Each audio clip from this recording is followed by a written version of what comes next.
Everybody, hey, how you doing? It's Adam here. I'm struggling a little bit with a new app that I downloaded on my iPhone to be able to live stream to you and to answer any guitar questions. So, everybody, hey, how you doing? I'm trying to figure it out, and I just noticed a couple messages and I'm swiping at my screen and I'm poking buttons and I'm just trying to get this thing to work.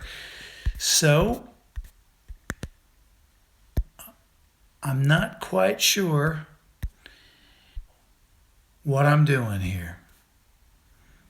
Okay. All right. I see Tobias says hi there. I see Emilio 11 minutes ago said, hey, I see it's night to me. I can't see. Okay.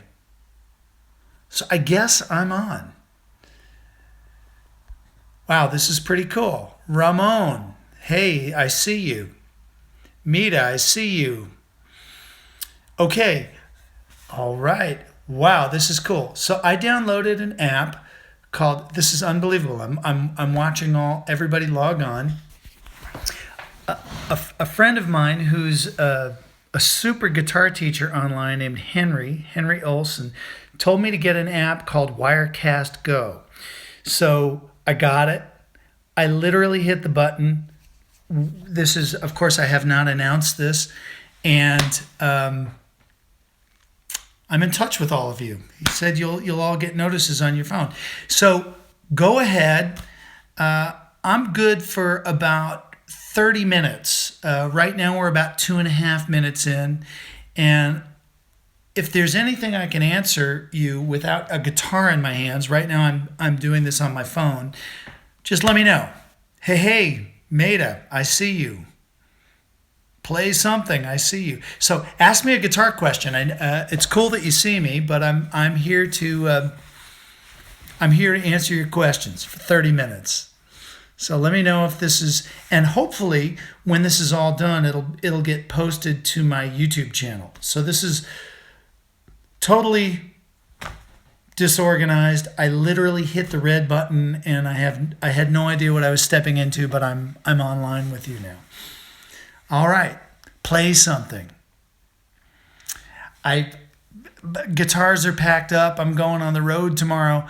Like I said, this wasn't planned. This was more to just communicate with you and answer some questions, rather than figure out how. Okay, here we go.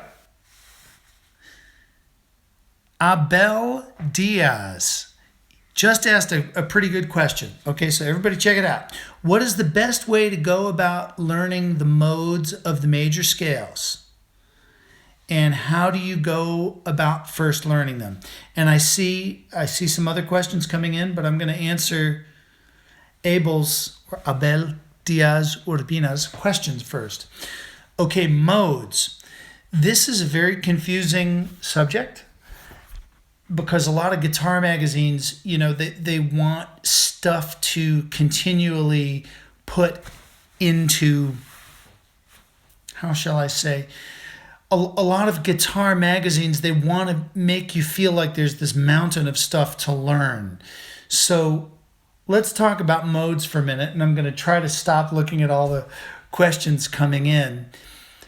If you would imagine on a piano, C, the note C, going up to C, white keys, okay? This scale, a C major scale, has a certain sound to it, okay? Because modes are actually way easier than one would think. And in the old days of classical music, before we had what's called a well-tempered piano, I hope I'm not boring you with this, but before all the black keys were in tune, musicians would make a lot of music with the white keys only of the piano. Actually, all 12 notes were not really in tune. And they realized that wow, if we take these notes, C up to C, that has a certain ba ba ba ba ba ba ba ba ba ba ba ba ba ba ba, that has a certain sound. And then D to D, imagine the note D. You play a big fat D in your left hand on the piano, and you run those notes, that had a certain behavior and a different kind of sound once you made D the central tone. So they would call that the Dorian mode. So for example, if you take a D minor kind of song, like Miles Davis's So What, let's just talk about the first section, and you do D up to D, those same notes that were the same notes of C major have a certain sound when you make D the central tone. That's called Dorian mode. Then you could go further. E up to E, all the same notes. If you run that up and down and make E your central tone, you get what's called Phrygian mode. So I wouldn't worry really about learning the modes on guitar. If you get pretty good at a major scale, if you're improvising, and a couple of minor scales, and you feel your way, you will be doing modal playing. Maybe I'm oversimplifying it, but usually when I get a question about modes, it's somebody who's read a lot of stuff in guitar magazines who gets very confused by all the content. And if you're an improviser, the most important mode is the blues. That you can sink into this sound of the blues. I hope this has helped you. I don't want to go too deep into a theory course. Okay, so there are a few other questions coming in. I'm going to go on. Okay, Mirko, how did you master groove on the guitar? Well, this is another question that just came in. How did you master groove on the guitar? Well, I'm honored that you think that I've mastered it. I'm still working on it. One of the main things that I teach, and I'm going to do this terrible thing, I'm going to plug my site called studywithadam.com. There's a lesson series on there that I teach called Improve Your Groove. And this is, when you ask me, how did I master the groove? Well, I haven't mastered it, but my teacher, whose name is Mike Longo, was the pianist for Dizzy Gillespie. And back in 1998, when I started studying with him, he taught me a bunch of African drum rhythms that I had to do for him. I had to walk into my lesson and play the drum and put the groove in the pocket on the drum before I was even allowed to pick up the guitar. And so my lessons with him were very much like the Karate Kid. It was this wipe on, wipe off, or I don't know if you saw the Karate Kid movie. So there was a certain sound that I would have to get on the drum and a certain lockup of 3s and 4s and 6s. He didn't even want to know about what I was doing on the guitar until my time concept was way down in the pocket. And what eventually happens is, if you groove enough just by playing a little hand drum, this is something I could do for you guys. Okay, so I'm packed up for tour here, about to leave on tour tomorrow. I could give you a little drum demo. Now, I'm going to have to put the phone down. Okay, so bear with me. This is going to be a little bit weird. I'm putting it down. Well, I'm putting it on my leg here. I'm going to play the drum just a little bit for you. Hopefully my iPhone won't slide and fall on the floor. It's sliding a little bit. 1, 2, 3, 1, 2, 3, 1, 2, 3, 1, 2, 3, 1, 2, 3, 4. 1, 2, 3, 4. 1, 2, 3, 4, 5, 6. 1, 2, 3, 4, 5, 6. 1, 2, 3, 4, 5, 6. 1, 2, 3, 4, 5, 6. So there are these different time signatures that lock up. Let me try to get this back on my leg. So watch this. I'm going to... hang on a sec. Here we go. So check this out. Cigarette holder. Bam, bam, bam, bam, I'm singing Satin Doll. Boo, bam. I'm counting my satin doll. Chip, ching, chip, ching. 1, 2, 3, 4. Isn't she lovely? So this is chick-a-ding, chick-a-ding, chick. Now watch this. Someday my prince will come. My phone is spinning on my leg. Chip, chip, chip, chip, chip, chip, chip, chip. 1, 2, 3, 1, 2, 3. I know the phone is spinning. 1, 2, 3, 4, 5, 6. 1, 2, 3, 4, 5, 6. 1, 2, 3, 4. Anyway, the point is, there's a 6 and a 3 and a 4 that lock up, and I practice this on the drum all the time. And what that does is it brings the rhythm, rather than a counting, just like a metronome, you can count, but it's only from here up. Brings the rhythm down into your body.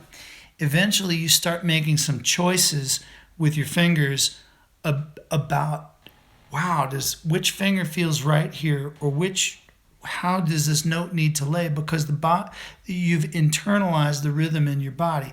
But that doesn't come from only counting accurately. That's a big mistake that a lot of people often are offended that I say this, that I don't practice with a metronome. I practice with going deep into this drum rhythm. Okay, so that's just the sort of the overall view of how I've dealt with groove on guitar and how I continue to. Okay. Hang on. I'm gonna look. Wow, I'm getting a lot of questions in here. I don't know if I'm gonna be able to answer everybody. Hang on one sec. Okay. Next question. This is a little. I hope I answered that groove one with sort of being specific enough for this format, but it would take more to go into it. Okay, so I'm gonna go on to the next question, but thank you, Abel, for that question.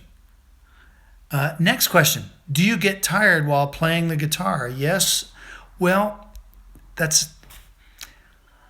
I get energized when I'm making music and from grooving, but then after I put the guitar down, I feel exhausted. But while I'm playing, I'm usually pretty energized because once I get into a groove rhythmically, it's this sort of it's a natural excitement. It's not hysterical.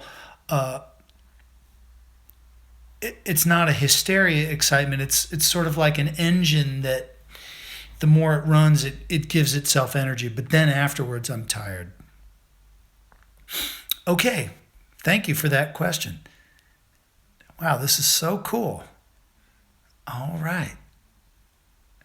Had to reload the page. Okay, play something. On the phone, it's kind of impossible for me to play something that wasn't the idea. Best way to begin fingerstyle a pop tune. Well, I think I know what you meant there, Robert. This is from Robert. Okay, I'll try to answer that. Oh, I'm losing track of the questions here. I'm kind of scrolling on the screen. Best way to do a fingerstyle arrangement of a pop tune.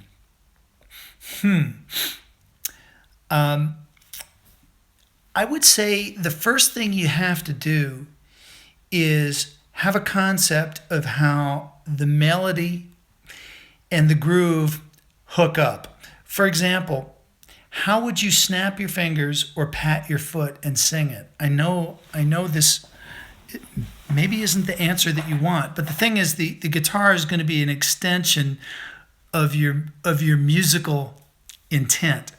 So for example, if I were to say, well, geez, how would I do Isn't She Lovely? The first thing I got to do is listen very close, and I'm going to try to actually snap my fingers and sing it for you. I haven't warmed up my voice, but boom, do, do, back it, do, back it, do, bang, chicka, bang, chicka, do, boom, boom, boom, blah, bam, bam, bam, do, chicka, do, back it, do, bam, bam, bam, bam, bam, bam. Now, maybe you think, is Rafferty crazy? He's snapping his fingers and singing. But the point is, it's your concept of how do you want this to come off. So when I did Isn't She Lovely, the first thing I had to do was melody only. Like this single line on the guitar, and make sure that it's sitting in the groove the way I want. And when I say sitting in the groove, it would mean I would need certain notes on downstrokes, certain notes upstrokes. How would I finger? Which note do I slide from where to where? I was listening to the Stevie Wonder very closely, playing the drum along with the recording, getting a concept. How does the melody and groove hook up? Then I would add a bass note and then fill in the middle.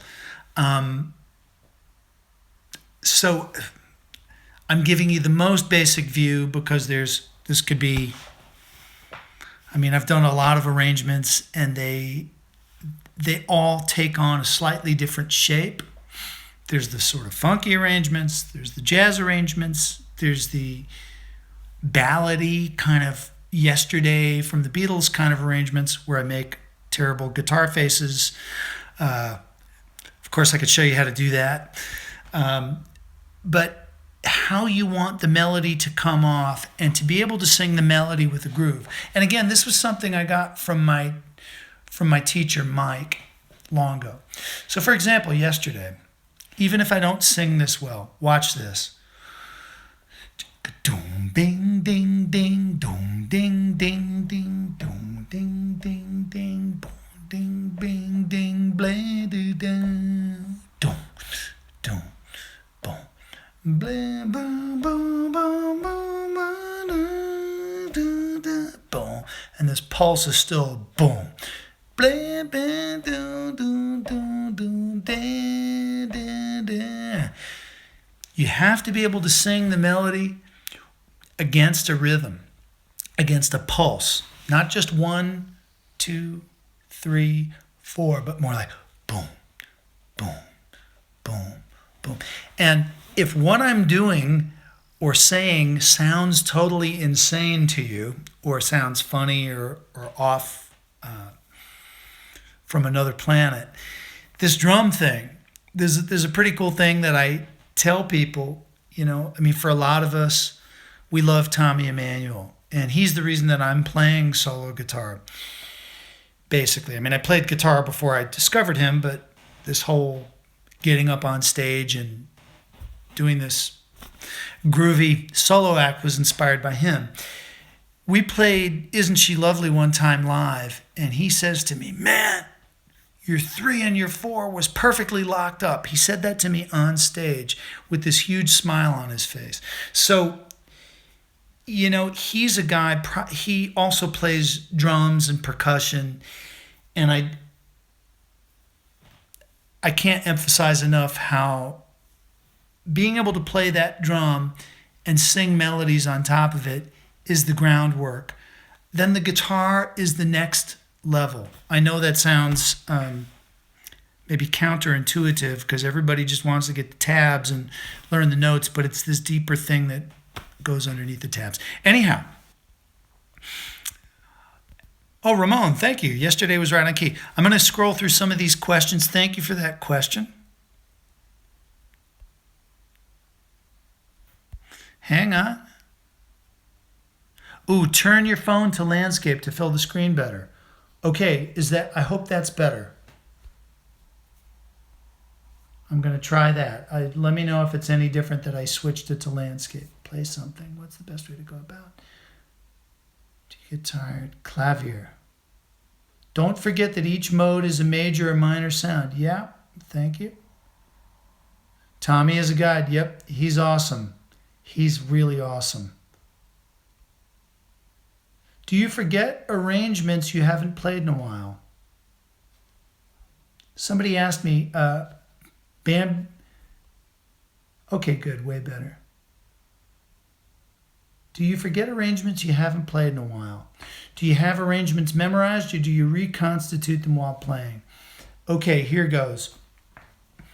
My arrangements are memorized and I play them over and over and over and over again, and hopefully they are on total autopilot as I play, so that the notes are on autopilot, so I'm not constructing the music when I play. For example, when I used to play jazz guitar, I would be deep in a concentration constructing the lines, constructing the chord substitutions, constructing the music, reacting to what's going on around me. With fingerstyle guitar, I have my arrangements pretty much set, almost the way a classical guitarist would. And I pay attention to the varieties. Let's say I'm on a gig, I'm playing a concert, whether it's for 50 people or for 500 people or for 5,000 people. I've never played for 5,000 people, but I played for 3,000 people once. I'm paying attention to the sound overall, the general sound of the guitar. I'm paying attention to the groove. I'm paying attention to my communication with the audience and the flow of doing a nice show. There's so much to think about with those aspects that the notes have to flow out of my fingers virtually on autopilot. So I still have to concentrate and sort of watch that everything is flowing along properly. But I am not making it up as I go at all. And it's too bad. I mean, I love improvising. I love playing jazz guitar, but that doesn't work when you have a Maton guitar blaringly loud through a PA system. I don't want to be improvising and taking a lot of chances. I want the show to flow along very nicely. Hey, Gabriel. I see you. Gabriel from Miami. Mike is on here. Raphael's on here. Okay. Raphael's going to upload Superstition. Great. What arrangements are you working on and may we hear in the future? That's from Rob. Okay, Rob. Lately, I haven't been working on a whole lot of new stuff. I've started recording what will hopefully be a new CD or some sort of release of stuff that is well recorded. Set up some mics in my little work studio here, and I'm trying to record a lot of the stuff that I play in concert with a good sound. And so, for example, something like Fly Me to the Moon is 1,000 times better now, in my opinion, after 5 years or 10 years of playing it on the road than it is in the YouTube video. The groove is more powerful, it's more aggressive, the sound is better, it's deeper in the pocket, you can really pat your foot to it. And so there's a lot of these tunes that people ask me after a show, hey, do you have a CD with these? Do you have a CD with Imagine? Do you have a CD with Killing Me Softly? So I decided it's time to record something. It's been a long time since I recorded anything, and I've been so busy with with touring and with the new Study with Adam website that and to be honest, the musical climate with all this really super cool online stuff like us talking right now, it makes me question what's up with CDs. Am I just gonna go nuts to do a CD so people can download it for free? But I probably will. But that's what I'm working on. So it's not a lot of new material. It's sort of polishing material that's I threw up on YouTube very quickly to now I've played it in concert and polishing it for recording. That's kind of where I'm at. Greetings from Hamburg. Hey, Jürgen. Hopefully I'll see you in Hamburg. I'm playing there in the Hamburger Gitarrentage in November. Okay, Mike asked a question and Gabriel asked a question, and they're kind of related, so I'm going to read them to you. Gabriel asks, what best helps you to remember your arrangements or other arrangements? That's Gabriel's. And then Mike says, how long does it take you to know them on autopilot? What best helps you to remember your arrangements? Well, I only play my arrangements. I'm not really playing anybody else's arrangements. Basically from, it has to sort of fit my musical concept and it has to fit my hands. I mean, I can't play everything that I can't play anything that Tommy can play. I can't play anything that Don Ross can play. I mean, everything that I play is a custom fit to my hands and my musical concept. And, you know, what best helps me memorize my arrangements is I understand the idea behind what I'm doing. So if you can understand the musical concept behind what you're doing, rather than just putting your fingers somewhere where you should be putting them. If you know, hey, I'm on the second chorus of Fly Me to the Moon, this is a shout chorus. I'm on the third chorus of Fly Me to the Moon. Or now I'm on the tag and the changes are A minor 7 to D minor 7. Those are just off the top of my head examples. So musical understanding, that's the one thing. And then to follow that up with Mike's questions, how long does it take you to know them on autopilot? You know, it's the way you would learn an arrangement from paper. It's sort of like, well, I'm going to learn somebody's arrangement. I'm going to learn Adam's arrangement. You start at note 1 and then you go along. When you're making your own arrangement, it's sort of coming out from the middle. You get an idea about the melody, and then slowly it's like you're chiseling away the pieces until you arrive at this thing. I hope I'm not sounding too philosophical right now, but I'll have an idea of my arrangement. For example, just the two of us. I know the melody for just the two of us, but it'll take shape from simply playing it over and over and over again. Oh, this little bass accent falls into focus. Oh, I should do this note as a backstrike. That falls into focus. So, and then they sort of come into being, but then if I don't practice them enough, they never get good enough for concert, which has happened with some of my arrangements that I've thrown up on YouTube. I don't play them in concert, and I would like to. For example, some of the Antonio Carlos Jobim stuff, I just haven't played that enough. Superstition happens on every gig. Billie Jean happens on every gig. That's like burned into my mind. I still have to practice those.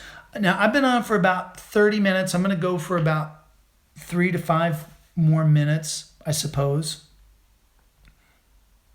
And I'm going to look through a couple more questions. Hey, Regina from Moscow. I see you. How you doing?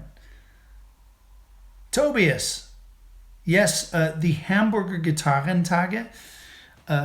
Just look on their schedule. That's going to be in November. Hey, Rodrigo. Greetings. Jürgen. Greetings from Hamburg. Okay, I'm looking through more. Have you been transcribing your own arrangements? I only transcribe my own arrangements when I plan to do them on studywithadam.com. But due to legal problems with publishers, I can't give away tabs. I put them in the videos measure by measure. less than ideal for you guys, but it keeps me out of trouble. But I don't, if you've ever made a tablature transcription, it is a painful process. It takes days to write a tune on paper. So I don't need to do that for myself. I only do that when I know I'm going to do a lesson for the tune. Dan Guitar, how long did it take you to develop such an amazing groove? Geez, Dan, thanks. Is Mike Longo the only guy that has instructional materials on groove? Well, I do on the Study with Adam site, but Mike is really, again, this is about my teacher, Mike Longo. I haven't taken a lesson from him in 10 years, but he'll always be my teacher, He's the heaviest music teacher I and many people have ever had. He has a DVD series called The Rhythmic Nature of Jazz, which you can get on jazzbeat.com. I'm not sure. I haven't watched the DVD series. I can't tell you if it's great or if it's not great or how long it takes.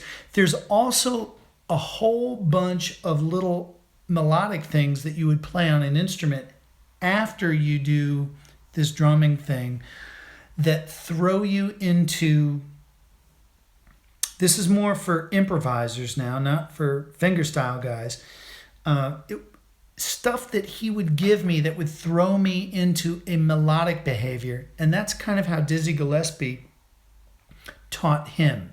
He would say, man, check this out. And he would give me, for example, a very funny little, for example, he would give me a weird melody that fits on a blues. And he would say, I want you to do the drum, and then I want you to play this melody as your warm-up and let it throw you into a new activity. Sort of like if a teacher threw you in a direction that you wouldn't expect. And it would lift me into a certain musical behavior in improvising that was not intellectual, that he knew he was shoving me into some unknown waters. And I'm not sure how that translates to a DVD because, there is still, even though we're online, there's something about going to a teacher every week and having a person who's really been there guide you personally. So I'm not sure how it translates to his DVDs. I haven't watched them yet. I kind of only, what I teach people is how to play this rhythm on the drum, get the rhythm into their bodies, and then play their guitar arrangements. Okay, I'm going to keep going with the questions. But thank you, Dan, for that question. Greetings from Croatia. This is Ivo. How many hours do you practice a day? How many hours did you practice when you practiced the most? First of all, greetings, Ian. I was on vacation in Croatia twice. And last year I was in Opatia, and it was awesome. And I hope to go to Croatia every summer if I can. Lovely place. The practice schedule differs. When I go on tour, I'm not on tour all the time. I'm on tour a lot, though. I practice a lot. I practice on the trains going through Germany because I can stand by the bathroom area, put the feedback buster in the guitar. It doesn't disturb anybody. The Maton guitars are super quiet. Back when I played jazz, it's hard to say, like a question like how many hours did you practice a day? I don't want to say I practice 10 hours a day because I don't want anybody to go practice 10 hours and hurt their hands. You always have to pay attention to your body. But, there are days when I'm fully in music where I might practice for a few hours, take a rest, practice another little bit, listen to some music, think about what I need to be doing, make a video. Um, so, so, and then there are days I can't even really tell you. I mean, I practiced today. I took the guitar out before I went to breakfast in my hotel room, practiced an hour, practiced a little bit after that.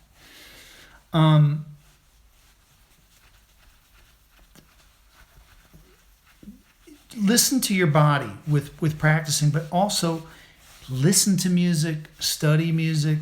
You know, it's a lot of folklore where you get these stories. Wow, this person practices this many hours a day. This person, you can get a lot done practicing in an hour, and you can zone out and get nothing done practicing for 4 hours if you're not practicing properly. So I would say mindful, thoughtful practice is more important than the number of hours. But I do think it's important to practice every day. Maybe you take a day a week off, or 2 days a week off. But I think it's important to get into it every day. Okay. I'm going to go on to the next question. Thanks, Evo. Somebody asked me, what do you think of Kurt Rosenwinkel?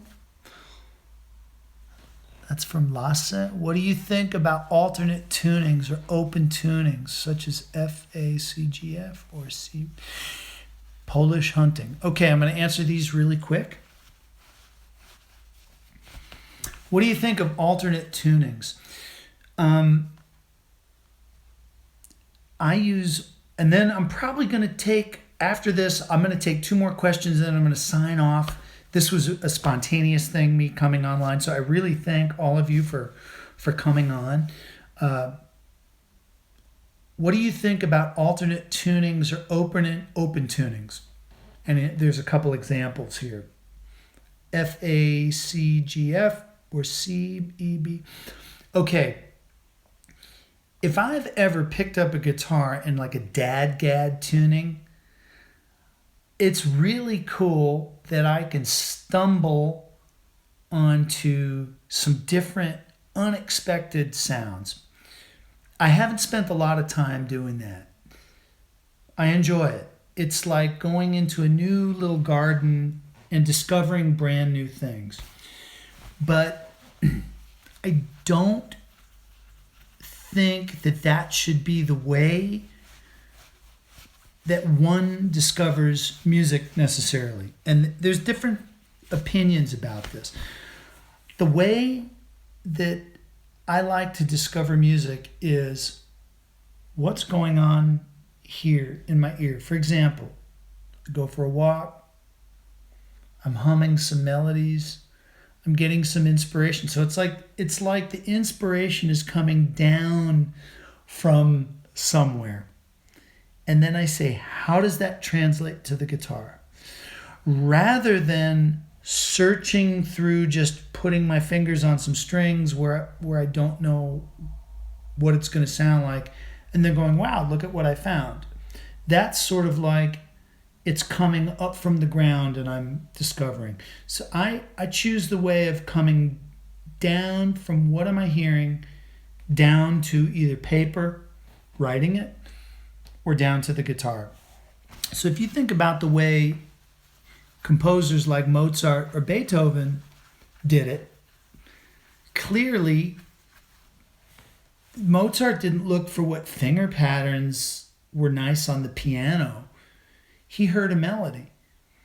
Like ba dun da da dun da da dun ding da da ding digga ding digga ding ding, and then he wrote that down. So that's coming from top down.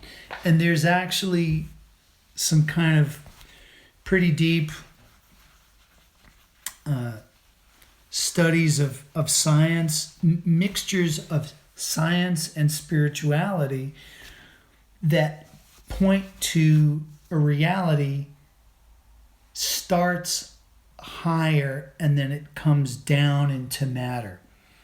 That's kind of some woo-woo spiritual stuff. Like, does matter just kind of move and go up, or does spirit come down? And so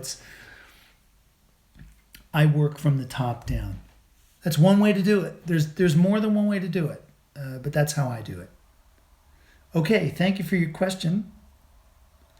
Lastly, to add on to that, there are some tunes where I will run into a roadblock and I will need to go to an open tuning to solve a problem, like Higher Ground.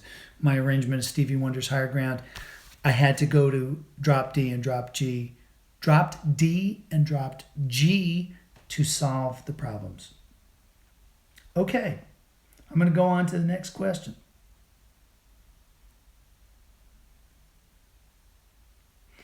What do you think of Kurt Rosenwinkel? You know, that guy is a genius.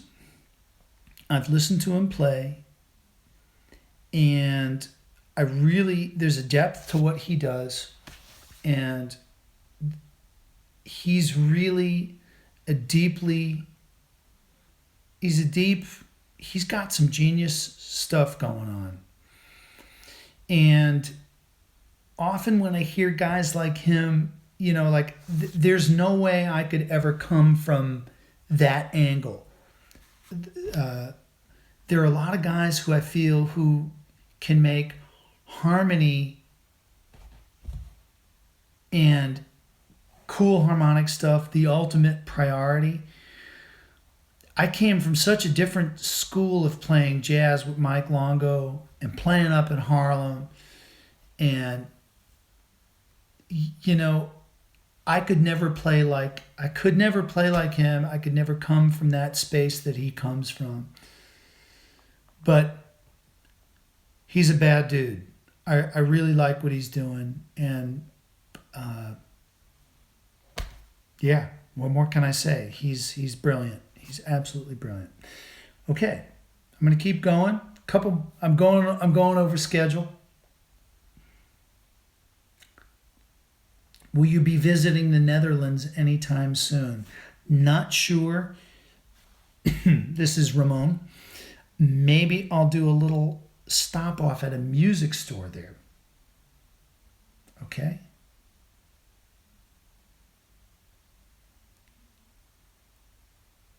Regina, dear Adam, have a question. What do you do first while making new arrangements? Melody line, chords? Can you tell briefly about the arranging process? Thanks in advance, Regina. Regina, I usually explain this a lot. I'll explain it again. Imagine that melody and rhythm have a flow to them. Forget about the guitar arrangement for a minute. Imagine that there's already a band behind you. Well, no, let me rephrase that. Imagine that you have to play the melody in such a way, just the melody, that other people can feel the beat from the way you play the melody. So, for example, if I sing right now, and I'm getting a little bit of a scratchy throat, I need a sip of water, but if I sing right now, I can sing you the melody where you'll feel the groove. So watch. 1, a 2, a 3, a 4, a 1, a 2. Bam, bam, bam, you bam, bam, do back to back, back do down, down, bam, bam, bam, down. That's superstition. Back to back, a booga dooga doom, doom, dooga bum, bum, bang, you bam, bam, back to back, a shake dooga doom. Right? So you got to be able to do that on guitar. That's the first thing that I get with an arrangement. Literally, just that one line. That's your top layer. There are then 3 layers. Bass will be your second layer. Think of 2 beautiful covers of a beautiful book. So your outer voices, your melody and your bass are the main thing. And then you look at, can I get something in the middle? Can I get some chord voicings? Can I get some open strings? Can I make it so that it doesn't sound like 2 skeletons? So it's this three level melody, bass, middle, but with the groove is an ingredient that's already in it. So that takes some practice to do that, you know. And this goes for Beatles songs. It goes for ballads, not only funky stuff. In my life. Boom, bam, boo, boo, boom, bam. Boom, boom, bam, boom, boom, boom, bam, bam. And very often, if a note is falling on 2 and 4, boo, boom, bam, bam, bam, bam, where I'm snapping my fingers, quite often, 90% of the time, I'll hit that with the back of a finger. Gets a little click to it, and it falls in the pocket. Everybody, I'm going to just, please bear with me. I'm going to walk into another room. I got to get a sip of water, and I'm going to answer 2 more questions. I know it's getting dark. This is totally spontaneous that I've done this. Hang on one sec. A little water break. So in case you're curious how I did this, I downloaded this app called Wirecast Go. This is not a YouTube Live. It's on my phone. I literally downloaded it, entered my YouTube password, hit go, and it just notified you. So I'm amazed, and I think it's going to post this to my YouTube channel. Sip of water. Okay. 2 more questions. What do you think of Naudo Rodriguez arranging? If that's Naudo, who was one of the first YouTube guys, I love his work. Absolutely love it. Okay, will you ever come to San Diego, California? Geez, I was there last October to visit family. I have no gigs lined up there. Okay.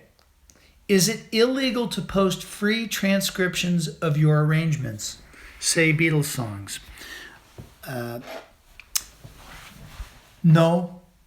Well, hang on. Yes and no. As far as the law, anybody writing down a Beatles song is breaking the law. Anybody writing it down, unless you have permission, and not from me, I'm not gonna do a lawsuit. I'm just doing a version of their song. But so if you're writing a Beatles song down, you're breaking the law. And I'm not saying anything bad is going to happen. Can they track it? Can they control it? Can the music industry do anything about it? No. They can't. So the internet has changed copyright law. But now check it out. There are music publishers who make money selling Beatles songs. Look at the books, and you can see who has the publishing. So if a random person goes to Songster or posts a Guitar Tab profile of a Beatles song, whether it's my version or not, is that single person going to get into trouble? No. But if I make a version because I'm a little bit more visible than an anonymous person, if I post that without permission, I get in trouble. So no, you can post it.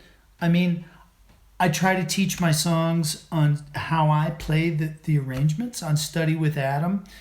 I show people how to play them, but I can't prevent you or anybody from posting anything to these Guitar Tab sites. So yeah, it's illegal, not by me, but by the Beatles publisher. But you know, with Google and the way the internet's going now, it's very difficult to control it. Manuel, greetings to Colombia. All right, man. Nice to see you here. Jonas, what's your take on getting a good tone on acoustic? Okay. Take to getting a good tone on acoustic. It starts with your hand and it starts with your ears and your hand. That's a big question.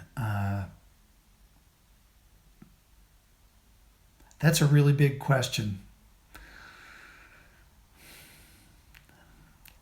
It's in you. It's in your touch. It's in your touch. That's too big a question for me to even get into. Okay, somebody says Sung Ha Young is king, though. Yeah, he's the king. Okay, cool. Thank you for adding that. Isn't there, for study purposes, an exemption? No. You can't print Beatles songs and say, well, it's for study purposes. Hi, Adams. Greetings from Italy. Luca. All right. Everybody, I'm going to sort of cut it here. We're coming up on an hour. I don't know if anybody's ever even going to watch this far in the recorded version, but thank you for tuning in. And if you're still here online, if you have any last questions, go ahead and post them real quick. What brand of? Okay, I saw one just come in. I just want to give a shameless little plug here. Visit my website, adamrafferty.com. And there's the new lesson website where you can post your videos to me and also learn other stuff. It's called studywithadam.com. There's a 14-day free trial. It's totally free for 14 days. If you want to check it out, you can go on there. There's all kinds of stuff to learn. I got one last question here. What brand of guitar do you recommend? I will do this more often, Evo. What brand of guitar do you recommend? It all depends. A couple more questions. What are you using the guitar for? Are you getting up on stage and playing? Or are you hanging out at home and you want a nice guitar with a beautiful sound in your living room? Because those are going to be two different guitars. If you're getting on stage with an acoustic guitar, I really recommend a Maton guitar. For stage, PA systems, plugging in, sound coming out of big speakers, just get a Maton. It's a little bit expensive, but it's the right tool for the right job. If you are hanging out at home and you just want a nice guitar to play where it hits your soul and makes your heart open, that depends on your budget. I have a couple Taylor guitars that I really love that were not super expensive. I have a couple handmade guitars which are more expensive that I really love. So that means you got to try out a few guitars and go for what hits your heart and your soul. Because if you go to the store and try a Maton guitar, you might go, this thing doesn't sound that good. But when you plug a Maton guitar in, it kicks butt. So it depends where you're going to play guitar. All right, got a couple more questions, and I can't say no. This is my problem. I see the questions coming in, and I feel that I want to answer all of you. Okay. Is it important to stick to the original key when arranging? From Bambi.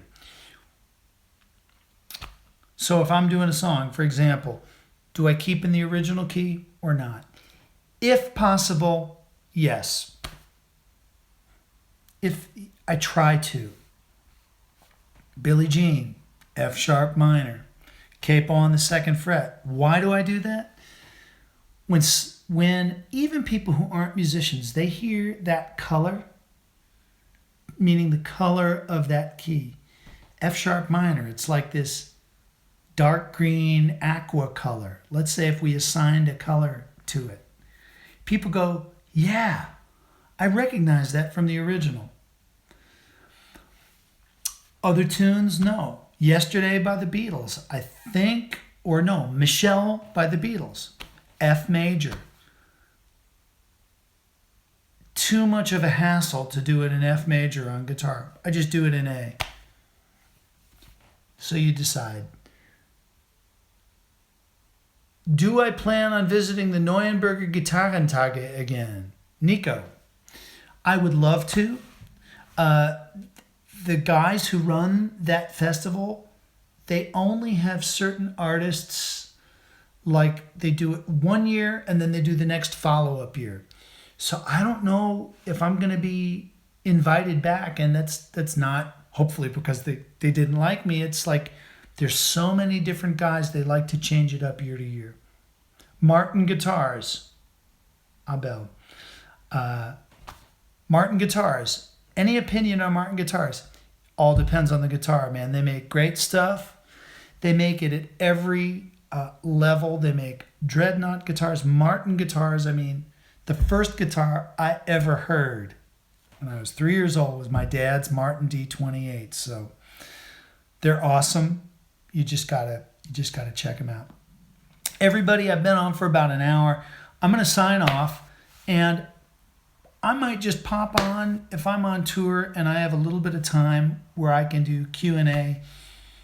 I might just pop on spontaneously like this. I don't know if I'm going to announce it, but thank you so much for tuning in. And like I said, go check out adamrafferty.com, which you probably already have. And if you want to learn, I've got a bunch of instructionals up for like Yesterday by the Beatles, Michelle, Ain't No Sunshine, Fly Me to the Moon, Billie Jean. I have an instructional video up, all on this new website, Study with Adam, and it's free for 14 days. You can check that out, and you can also post videos to me. I'll give you a video answer back. It's my way of trying to have you guys as students and be able to learn from me without actually being in the same place at the same time. Hey, thanks everybody. I see you're thanking me. I'm thanking you for tuning in, and feel free to send me an email, reach out to me anytime. I'm going to hit the red button in about 15 seconds. Thank you guys. Thanks Manuel. Thanks Raphael. Thanks Nico for tuning in. And let's see if we can meet up like this from time to time. Hey Regina. Hey Bernd. I see you. Thanks so much for tuning in. All right, here we go. I'm going to say goodnight. Got to get some sleep. I'm getting on the train tomorrow and traveling to Hürth, Germany, near Cologne, where I'm going to be doing a gig with Sabine Kulich, super singer, and then a couple of workshops in Osnabrück, Germany. So, ciao everybody. Good night. God bless you. Thanks for joining in. Take care.